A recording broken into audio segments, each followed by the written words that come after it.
Good morning and welcome back to another wonderful week of instructional promise here at Charles Herbert Flowers High School, a mecca of excellence where our Jaguars hustle harder by exhibiting hard work, utilize resources, are success-oriented, tenacious leaders exceeding expectations.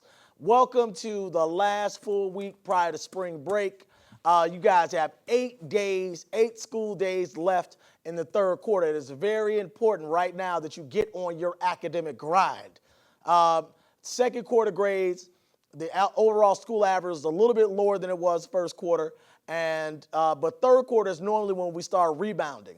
Third quarter, we've had some consistency since the end of the snow, so there's no excuse for you not to be academically successful this quarter. So make sure that you're talking to your teachers, you're sending emails, you're creating opportunities to do makeup work, that you are going to tutoring, that you're studying for for quarterly final exams, or whatever assignments you have at the end of the quarter. Make sure that you're getting ready so that at the end of the third quarter, your grades will reflect your best effort. So get on your grind, get to class on time. It's very important right now.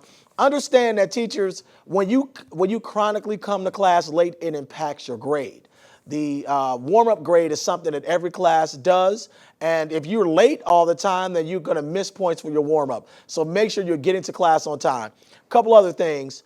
Third period, you are to be in the cafeteria area unless you have a pass from the teacher. The only way that you cannot be in the cafeteria area is if you have a pass in advance from the teacher. So don't come from the cafeteria saying your teacher wanted you to come back. If you don't have anything in writing, you will not be allowed to do so.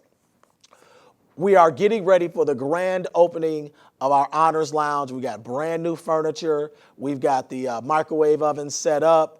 We're ready to do the grand opening. But prior to doing that, we have to do the wristbands. Everybody who made honor roll first and second quarter, that's around 700 students, will get their honors wristbands, and their honors wristbands and their uniform will be the only way that they can get into the Honors Lounge. So we'll do a grand opening on Wednesday. Today and tomorrow, we'll actually do wristbands for everybody who made honor roll first and second quarter. Congratulations, of course, to those 700 students. We had a wonderful evening of excellence last week where we celebrated the efforts of those students and our community leaders and teacher leaders who have done great things here at Charles Herbert Flowers High School. So that was a great event. We're looking forward to celebrating academic success further by allowing those students special privileges as it relates to the Honors Lounge. So make sure that you're always working hard to get at minimum a 3.0 grade point average. And if you got a 3.0, then you should be pushing for a 3.5.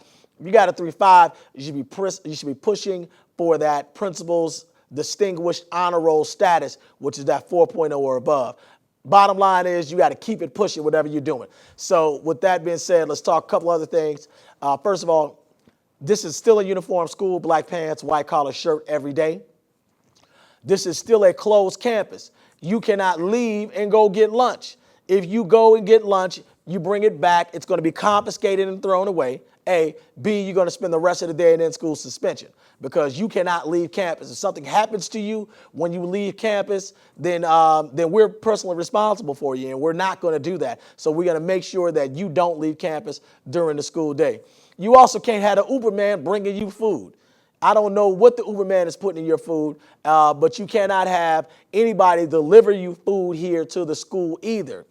If you have a parent that's bringing you food, they need to either take you with them so you can eat, or they need to stay here with you if you're going to eat. Now, that is if you bring any commercial food. Like if your mom brings you Chick-fil-A for lunch, then she needs to sit with you while you eat your Chick-fil-A, or she needs to take you so you eat your Chick-fil-A off campus. You cannot bring your Chick-fil-A in the building and go somewhere and eat it.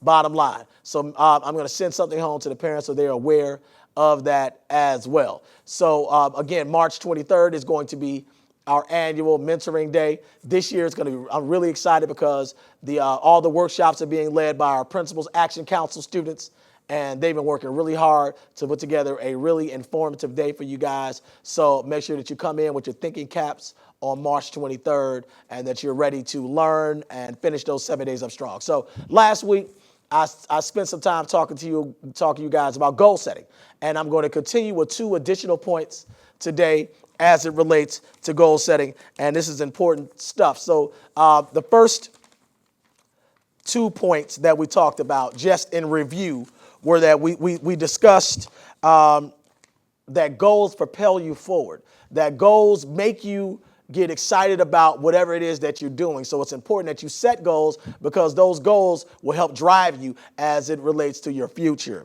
The second one is that goals transform insurmountable mountains to walkable hills. So whenever you set a goal, you'll have benchmarks that you set as well. And then so those benchmarks might be 1 day, 1 week, one quarter, 1 year. And as you begin to move towards your goals, you'll actually hit those benchmarks when you stay focused on what you need to do. So 2 new points today as it relates to setting goals. So the third point is that goals help us to believe in ourselves. So when we're creating goals around those things that we're passionate about.